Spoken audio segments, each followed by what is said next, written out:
خۆشەویستی خوا صلی الله عليه وسلم فەرمی چوار شت هەیە، چوار صیفەت هەیە، هەر کەسێک ئەم چوار صیفەتەی تێدا بوو ئەوە با خەفەت نەخوا لەوەی کە لە دنیادا لە دەستی دەرچووە، ئەوەی کە لە دنیادا بۆ تۆ نەبوو، هی تۆ نییە، خەمی لێ مەخۆ، چونکە هی تۆ نییە، بەخوا ئەوەی هی تۆ بێ کەس نایخوا، ئەوەشی هی تۆ نەبێ بۆ تۆ نابێت.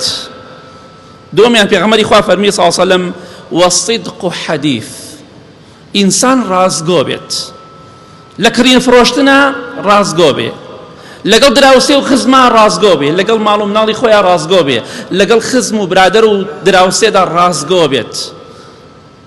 کەسێکی ڕازگۆ بێ، ئەگەر کەسێک ڕازگۆ بوو خەڵکی باوەڕی پێت کرد لە قسەکانت بە گومان نەبوو، خوا نیعمەتێکی گەورەی بە تۆ بەخشیوە، سەروەت و سامانێکی گەورەی ڕازگۆیی.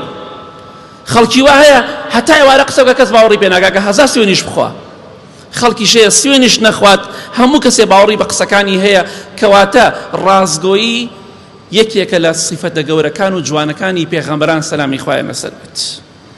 پێغەمبەری خوا صلی الله عليه وسلم دەفەرمی ئەگەر کڕیار و فرۆشیار ڕازگۆ بوون، خوای گەورە بەرەکەت دەخاتە کڕین و فرۆشتنەکەیانەوە، مادەم ڕازگۆ بی و هەرچی عیب و عاریش هەیە لە ناو ئەو ئەشیای خۆت کە دەیفرۆشی بۆ خەڵکی ڕوون کەیتەوە. بۆچی ئەمڕۆ بەرەکەت لە بازاڕە نەماوە؟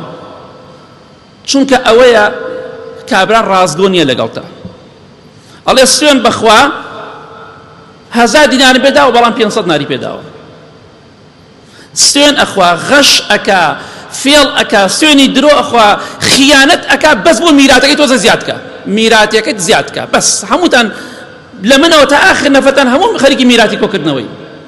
میرات بە حرامی کۆ مەکەرەوە بۆ جەهەنەم ئەدبە، بەیانی بووکوزاوە منەتی پێت نییە، بەیانی کچکوڕ منەتی پێت نییە، لە جا باوکم بۆ نەی خوارد، خۆی دەستی تێی نەچوو بیخوات، لەبەر ئێمە نەبوو کە جێهێڵا، ئەوە وەفای مناڵەکانە بێ بۆ تۆ.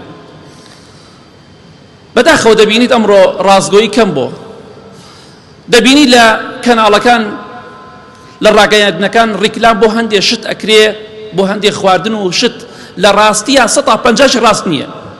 خەڵک ئەزانم لەوانە کە ڕیکلام دەکا، دەڵێ ڕیکلامان دەکرد بۆ خواردنێک، مناڵێکمان هێنا، کەسێکمان هێنا ئەو شتە بخوات، ئەڵێ ئەمەنە ناخۆش بوو، مناڵەکەی بەخوا نایخۆ، زۆر ناخۆشە، ئەڕۆیشتی شتێتر خۆشمان بۆ دەهێنا، شیرە پەنیرە یا هەر شتێکی تر، هەر خواردنێک بێ، خواردنی خۆشمان بۆ دەهێنا، پەنیرە خۆشەکە، شیرە خۆشەکە، خواردنە خۆشەکە، ئەوەی دەخوارد و ڕیکلامان بۆ شتێتر دەکرێمە، چونکە ئەوەندە ناخۆش بوو نەیە خوارد.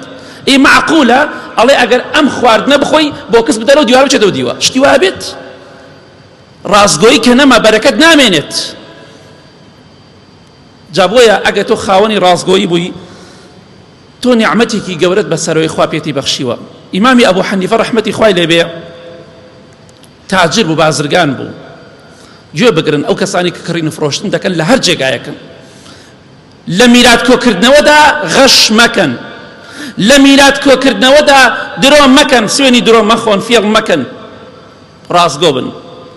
ئیمامی ئەبوو حەنیفە ڕەحمەتی خوای لێبێ حەفسی کوڕی عەبدوڕەحمان شەریکی بوو.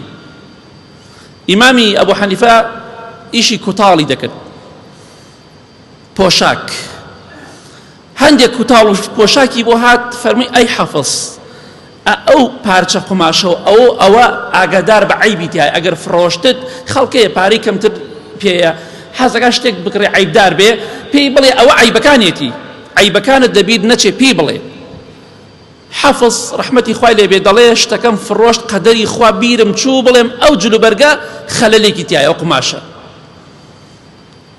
ئیمامی ئەبوو حەنیفە کاتێکە بەمەی زانی وتی وەڵڵاهی لە بیرم چوو بە کابرا بڵێم هەرچەند ئێگەڕاشن ئەو کەسای نەدۆزیەوە کە پیان فرۆشتووە.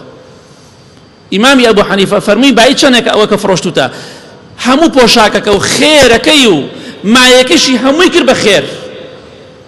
ئینسان ئەبێ ڕازگۆ بێت لە کڕین و فرۆشتنە، وەڵڵاهی دەتەوێت شتێ بکڕی لەرزت لێ دێ، کابرا دێ بۆ لەگەڵ تا خزمتە برادەرتە، ئەڵێ من دێم سیارەت بۆ کڕم بەخوا هیچم ناوێ، بەخوا 1 دینارم ناوێ، لەو لاشۆ ئیشارەت بە کابراکە ئەڵێ پارەم بۆ دابنێ. ئەی قوربە سەرت، هەر میرات کۆکەرەوە بە حرامی، بە خەش و خیانەت، بە ئیشارەت. خۆ ئاگای لە ئیشارەتەکانتە، خۆ ئاگای لەوەیە کە تۆ چۆن ئیشارەت بۆ بەرامبەری خۆتەکەی. بۆی لە خوا بترسن، ئەگەر ڕازگۆ بوون تۆ خاوەری دەسەڵات و غەنیمە و دەستکەوتێکی زۆر گەورەی بە کەمی مەزانە.